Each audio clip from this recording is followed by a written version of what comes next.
बिस्मिल्लाहिर्रहमानिर्रहीम। अऊज़ु बिल्लाहि मिनश्शैतानिर्रजीम। बिस्मिल्लाहिर्रहमानिर्रहीम। अल्हम्दुलिल्लाहि रब्बिल आलमीन। अस्सलातु वस्सलामु अला अशरफिल अंबियाइ वल मुरसलीन व अहल बैत तय्यबीन ताहिरीन अल मासूमीन। अम्मा बाद। बिस्मिल्लाहिर्रहमानिर्रहीम। मोहतरम नाज़रीन, अस्सलामु अलैकुम व रहमतुल्लाहि व बरकातुहू।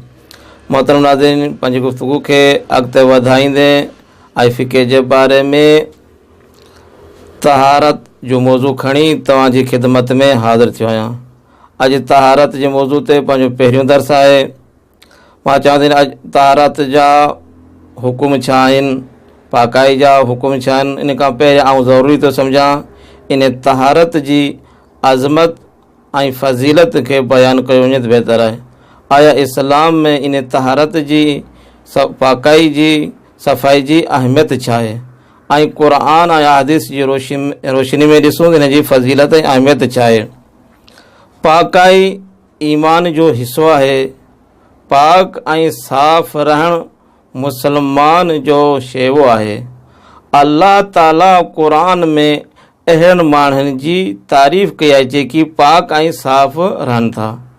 मदीने मुनव्वरा जे क़रीब हिकु इलाइक़ो आहे जेको कुबा जे नाले सां मशहूरु आहे। उते हिकु मस्जिद आहे जंहिंजो नालो कुबा आहे।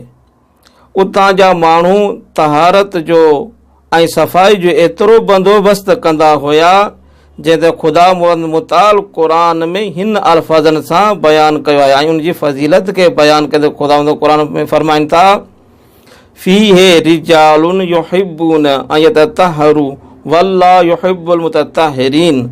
उन्हनि मां अहिड़ा माण्हू आहिनि जेकी साफ़ ऐं पाकीज़ा रहनि खे पसंदि कनि था ऐं अल्लाह अहिड़नि माण्हुनि खे बि पसंदि करे थो। रिवायात में आहे त रसूल ख़ुदा मोहम्मद मुस्तफ़ा सल्लल्लाहु अलैहि वसल्लम उन्हनि खां पुछियो, तव्हां कहिड़े नमूने सां तहारत कयो था? अल्लाह ताला तव्हांजी तहारत खे पसंदि कयो आहे जंहिं क़ुरान जी आयत ऐं क़ुरान जी आयत कराइणो आहे, क़ुरान में ज़िक्र कयो आहे। उन्हनि रसूल ख़ुदा खे या रसूल असां पाणी जे ज़रिए सां पाकाई अख़्तियार कंदा हुआसीं। रसूल ख़ुदा फरमायो तव्हांजी इहो पाक ऐं साफ़ रहणु ख़ुदा मुताल खे पसंदि आयो आहे। ख़ुदा मुताल क़ुरान में तव्हांजो ज़िक्र कंदे फरमाईंदा फ़ीहे रिजालुन युहिब्बून अन यततहरू वल्लाहु युहिब्बुल मुततहिरीन। सूरह तौबा आयत नंबर 108। ऐं अहिड़े नमूने सां ख़ुदा मुताल सूरह बकरा में इरशाद फरमाईंदा, इन्नल्लाह युहिब्बुत तवाबीन व युहिब्बुल मुततहिरीन।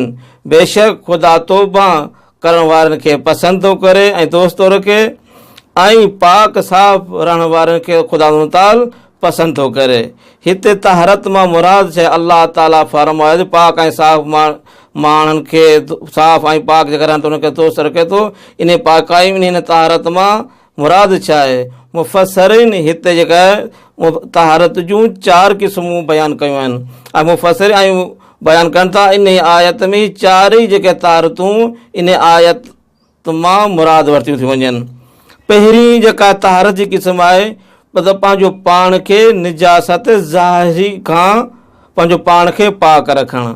जेको अगरि निजास ज़ाहिरी मतिलबु अगरि इंसान जो बदन नजिस थी थो वञे त अगरि इंसान उनखे पाक करे, अगरि इंसान जो लिबास वग़ैरह अगरि नजिस उनखे पाक करे, इहो पाक करणु इहा जेका आहे निजास ज़ाहिरी आहे। इन आयत मां इहा बि मुराद आहे, इन निजास ज़ाहिरी मुराद थो वञे। ऐं इहा निजासत ज़ाहिरी खे पाक करणु फ़क़ति निमाज़ लाइ जेका वाजिबात अंजाम ॾियनि था उन जे लाइ कोन्हे, बल्कि निमाज़ खां बग़ैर इंसान जो पाक ऐं साफ़ रहणु ख़ुदा मुताल अहिड़नि माण्हुनि खे दोस्त रखे थो। इन इहे बि जेका आहे आयत में इहा क़िस्म शामिल आहे।